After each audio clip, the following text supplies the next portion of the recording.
Assalamualaikum warahmatullahi wabarakatuh. Berjumpa dengan saya Ririn Setiawati di MAT 330307.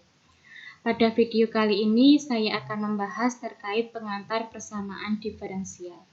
Langsung saja, apa itu persamaan diferensial? Persamaan diferensial adalah persamaan yang memuat turunan dari satu atau lebih variabel tak bebas terhadap satu atau lebih variabel bebas. Berikut diberikan beberapa contoh persamaan diferensial. Diperhatikan pada persamaan diferensial yang pertama, di sini memuat variabel tak bebas Y dan variabel bebasnya adalah X. Di dalam persamaan diferensial ini memuat turunan kedua dan turunan pertama.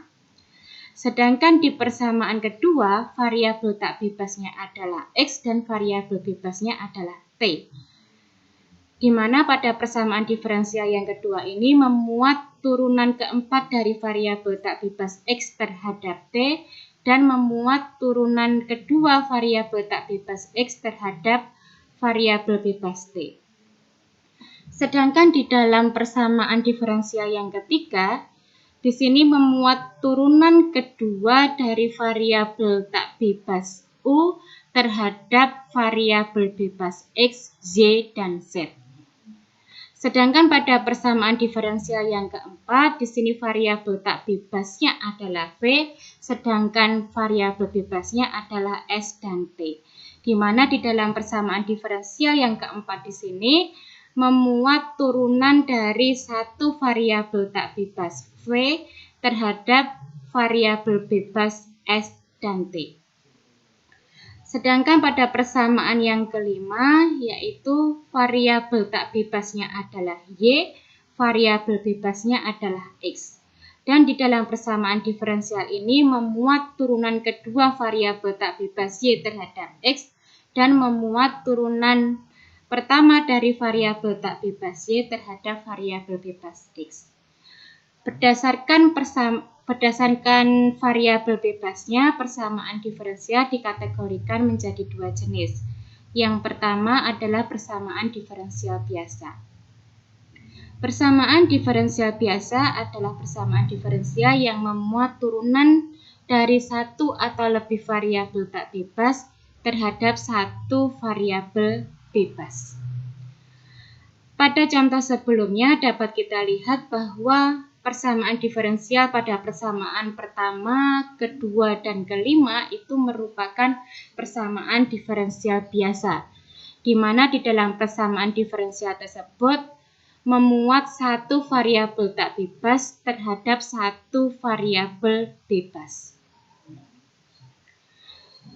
Kategori yang kedua itu adalah persamaan diferensial parsial, di mana persamaan diferensial parsial adalah persamaan diferensial yang memuat turunan parsial dari satu atau lebih variabel tak bebas terhadap lebih dari satu variabel bebas.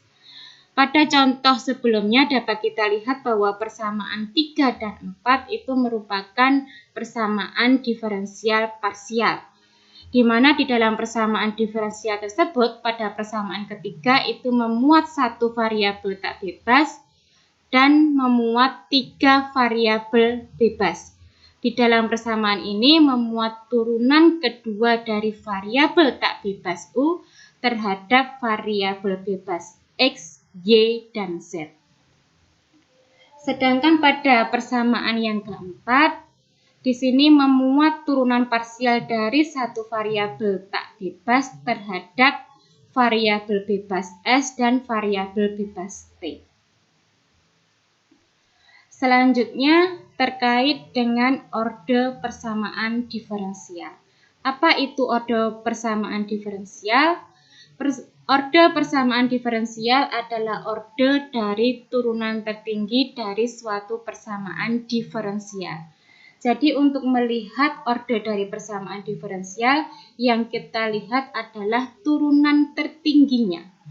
Sebagai contoh, pada persamaan pertama dapat kita lihat bahwa turunan tertinggi di dalam persamaan diferensial ini adalah turunan kedua, yaitu D kuadrat Y terhadap DX kuadrat. Oleh karena itu, persamaan diferensial yang pertama ini mempunyai orde 2. Sedangkan pada persamaan diferensial pada persamaan yang kedua dapat kita lihat bahwa turunan tertingginya itu adalah turunan keempat. Oleh karena itu, persamaan diferensial ini mempunyai orde 4. Sedangkan pada persamaan yang ketiga dapat kita lihat bahwa masing-masing turunan kedua U terhadap variabel bebas X, Y, dan Z itu merupakan turunan kedua. Oleh karena itu, persamaan diferensial ini mempunyai orde 2. Begitu juga nanti dapat kita identifikasi bahwa untuk orde persamaan diferensial itu adalah turunan tertinggi, orde dari turunan tertinggi. Sehingga dapat kita lihat bahwa pada persamaan diferensial yang keempat itu mempunyai orde 1, sedangkan pada persamaan diferensial yang kelima itu mempunyai orde 2. Selanjutnya kita bahas terkait dengan derajat atau pangkat persamaan diferensial. Derajat atau pangkat persamaan diferensial adalah pangkat dari orde turunan tertinggi pada persamaan diferensial tersebut. Jadi untuk melihat derajat atau pangkat persamaan diferensial, yang pertama adalah kita harus bisa melihat turunan tertingginya. Dari turunan tertingginya itu kita lihat pangkatnya, apakah dia pangkat 1, pangkat 2, atau pangkat 3, dan seterusnya. Nah, kita coba untuk mengidentifikasi derajat atau pangkat persamaan diferensial dari contoh-contoh berikut. Diperhatikan pada contoh persamaan diferensial yang pertama, yang harus kita identifikasi pertama adalah turunan tertingginya.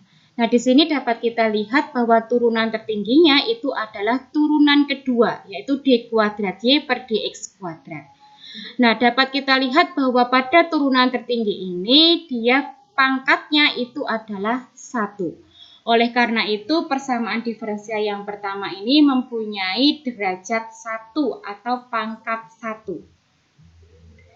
Sedangkan pada persamaan diferensial yang kedua, dapat kita lihat bahwa turunan tertingginya adalah turunan keempat. Dan di dalam komponen ini, turunan keempat variabel tak bebas X terhadap variabel bebas T di sini mempunyai pangkatnya adalah 1. Maka persamaan diferensial ini mempunyai derajatnya 1. Sedangkan pada persamaan yang terakhir, yaitu pada persamaan diferensial yang kelima, dapat kita lihat bahwa turunan tertingginya itu adalah turunan kedua dari variabel tak bebas Y terhadap variabel bebas X. Dari turunan tertinggi ini dapat kita lihat bahwa d kuadrat y per dx kuadrat pangkat 3. Oleh karena itu, persamaan diferensial ini mempunyai derajat 3. Begitu juga untuk mengidentifikasi pada persamaan diferensial yang ketiga dan keempat, dan kita ketahui bahwa persamaan diferensial yang ketiga ini mempunyai derajat 1, sedangkan persamaan diferensial yang keempat itu juga mempunyai derajatnya adalah 1. Nah, selanjutnya berdasarkan variabel tak bebasnya, persamaan diferensial juga dibagi menjadi 2 jenis, yaitu persamaan diferensial biasa linier dan persamaan diferensial biasa non-linier. Persamaan diferensial biasa linier orde n dengan variabel bebas X dan variabel tak bebas Y adalah persamaan yang dapat dinyatakan dalam bentuk A0X dikalikan dengan turunan ke N variabel tak bebas Y terhadap variabel bebas X ditambah A1X dikalikan turunan ke N dikurangi 1 dari variabel tak bebas Y terhadap variabel bebas X sampai dengan ANX kali Y itu sama dengan BX. Jadi linier di sini itu adalah linier terhadap variabel tak bebas dan derivatif-derivatifnya.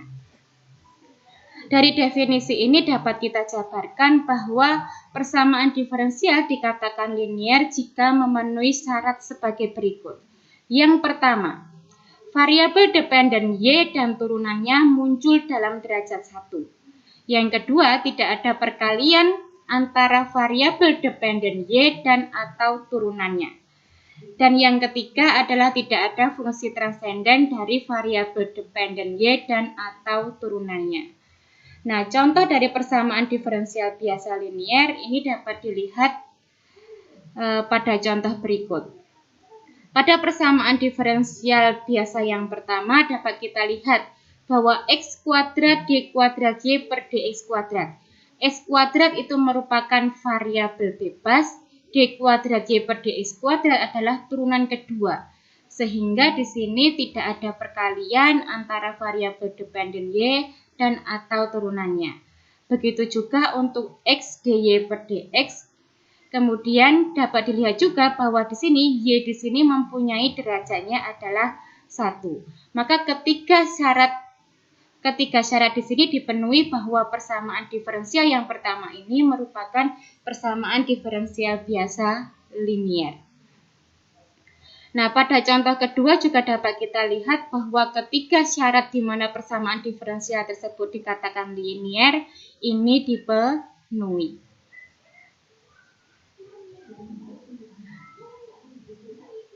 Selanjutnya terkait dengan persamaan diferensial biasa non-linier. Persamaan diferensial biasa non-linier adalah persamaan diferensial biasa yang tak linier. Artinya apa? Bahwa bisa salah satu, salah dua, ataupun salah tiga dari syarat di mana persamaan diferensial tersebut dikatakan linier itu tidak dipenuhi. Atau ada satu, dua, atau ketiga syarat yang semuanya itu bisa dilanggar. Nah, contohnya di sini dapat kita lihat pada contoh berikut. Pada persamaan diferensial pertama, ya, di sini dapat kita lihat bahwa y pangkat 3. Artinya apa? Bahwa di sini variabel tak bebasnya itu muncul dalam derajat 3. Artinya syarat pertama dari persamaan diferensial biasa linier di sini tidak dipenuhi. Oleh karena itu persamaan diferensial yang pertama ini merupakan persamaan diferensial biasa non-linier. Sedangkan pada persamaan kedua di sini non-liniernya terletak pada dy per dx kuadrat. Di sini bahwa turunannya itu muncul dalam derajat 2 dan di sini variabel tak bebas y itu juga muncul dalam derajat 3. Sedangkan pada persamaan yang keempat, pada persamaan yang ketiga, di sini dapat kita lihat bahwa non-liniernya karena syarat yang kedua itu tidak dipenuhi, yaitu terjadi perkalian antara variabel tak bebas y dengan turunannya, yaitu dy per dx. Sedangkan pada persamaan yang keempat, di sini non-liniernya terjadi karena adanya fungsi transenden dari variabel tak bebas y, yaitu sinus y.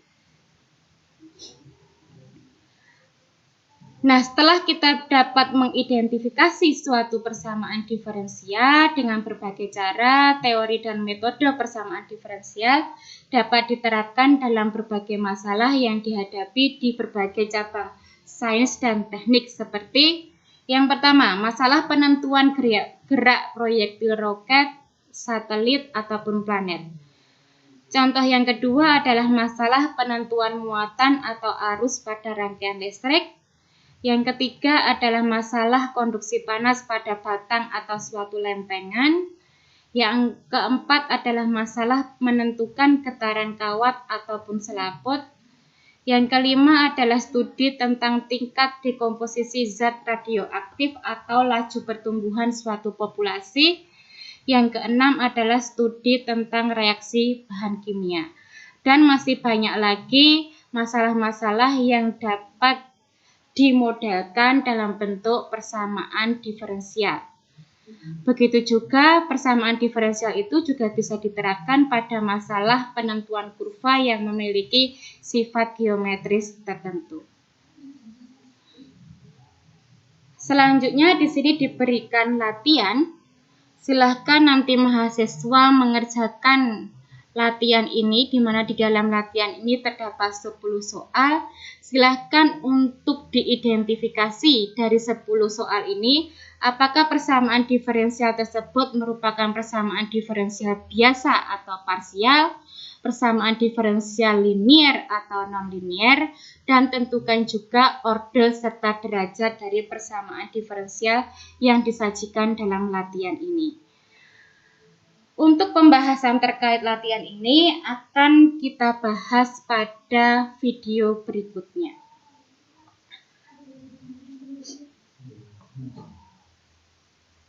Selanjutnya akan saya bahas materi terkait dengan penyelesaian persamaan diferensial.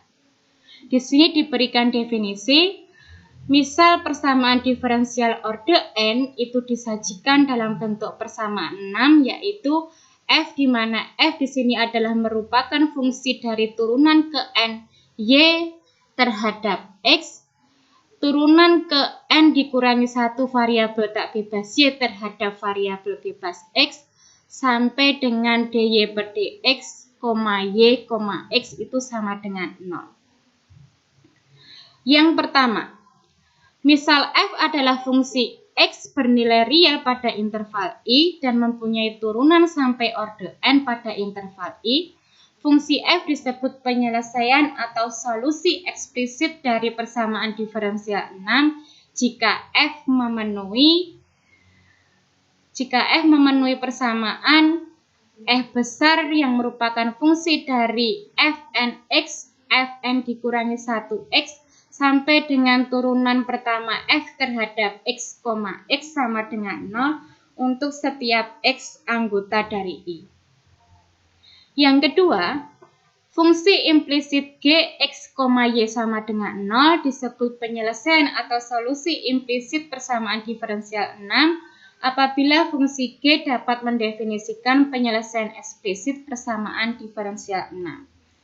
Yang ketiga, penyelesaian eksplisit dan implisit persamaan diferensial di atas disebut penyelesaian atau solusi persamaan diferensial. Berikut diberikan contoh terkait dengan penyelesaian persamaan diferensial. Di contoh yang pertama, di sini diberikan fungsi f yang terdefinisi pada x anggota dari bilangan real, di mana fx itu didefinisikan sebagai 3 sinus x ditambah 5 cos x, yang merupakan penyelesaian eksplisit dari persamaan diferensial d kuadrat y per dx kuadrat ditambah y sama dengan 0 untuk setiap x anggota R. Nah, untuk menunjukkan bahwa fungsi f itu merupakan penyelesaian eksplisit dari persamaan diferensial d kuadrat y per dx kuadrat ditambah y sama dengan 0, maka kita harus bisa menentukan. Karena di dalam persamaan diferensial ini memuat turunan kedua, maka di sini kita tentukan dulu turunan pertama y terhadap x atau f aksen x, yaitu sama dengan 3 cos x dikurangi 5 sin x. Selanjutnya kita tentukan turunan kedua dari f terhadap x, sehingga di sini diperoleh negatif 3 sinus x dikurangi 5 cos x. Selanjutnya adalah dari turunan pertama dan turunan kedua ini kita substitusikan ke persamaan diferensial. Di dalam persamaan diferensial ini memuat d kuadrat y per dx kuadrat. Berarti di sini kita substitusi dengan negatif 3 sinus x dikurangi 5 cos x. Selanjutnya ditambah dengan y. Y-nya di sini itu adalah fungsi dari fx, yaitu 3 sin x ditambah 5 cos x. Selanjutnya dengan menjumlahkan turunan kedua y terhadap x ditambah dengan y, dapat kita peroleh sama dengan 0.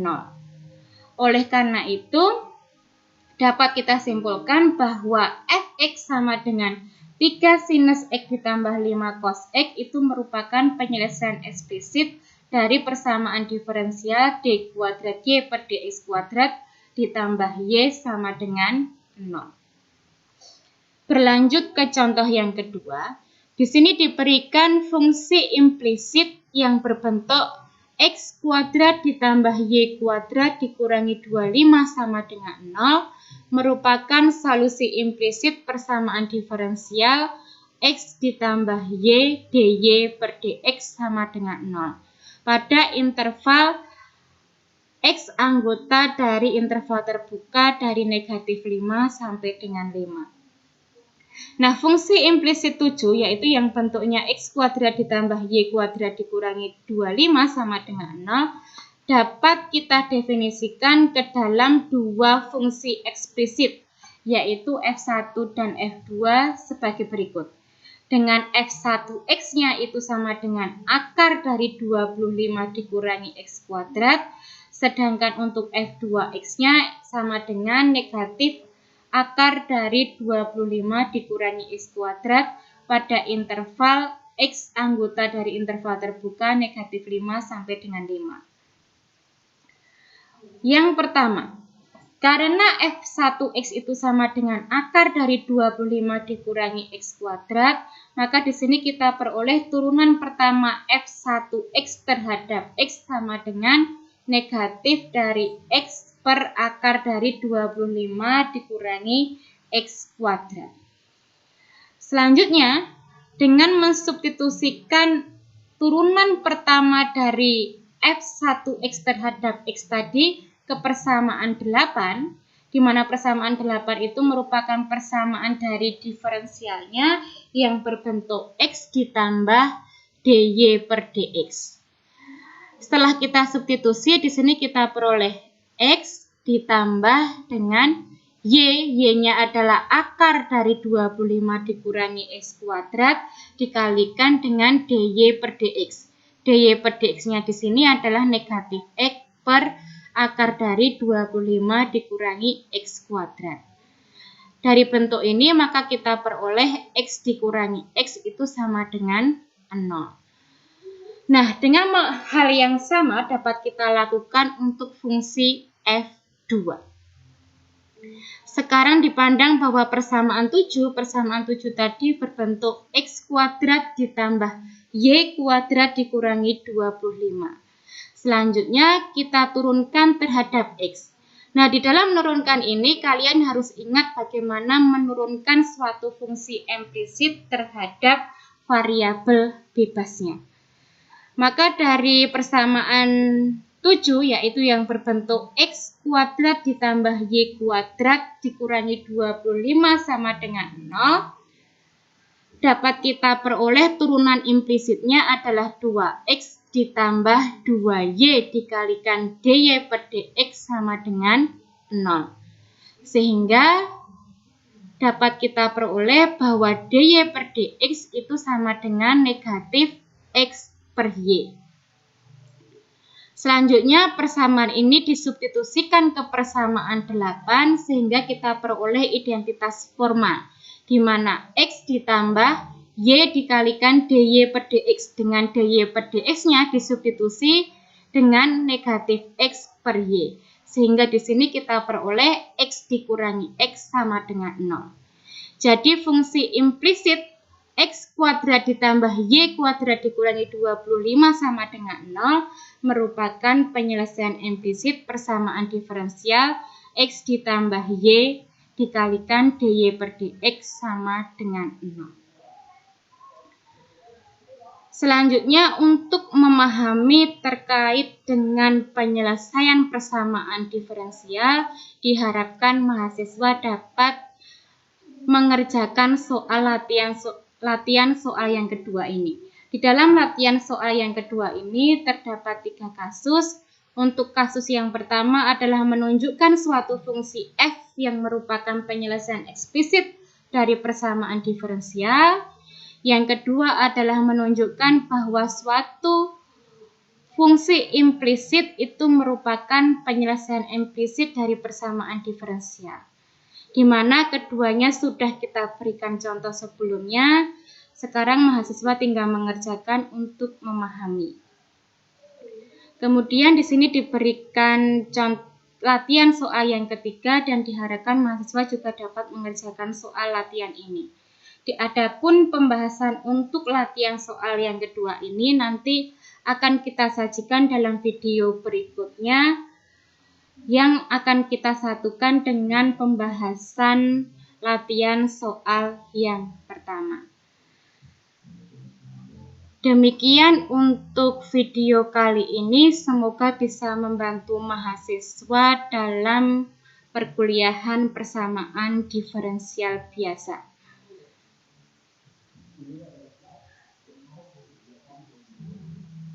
Atas perhatian dari mahasiswa, saya ucapkan terima kasih. Saya tutup. Akhiri salam. Wassalamualaikum warahmatullahi wabarakatuh.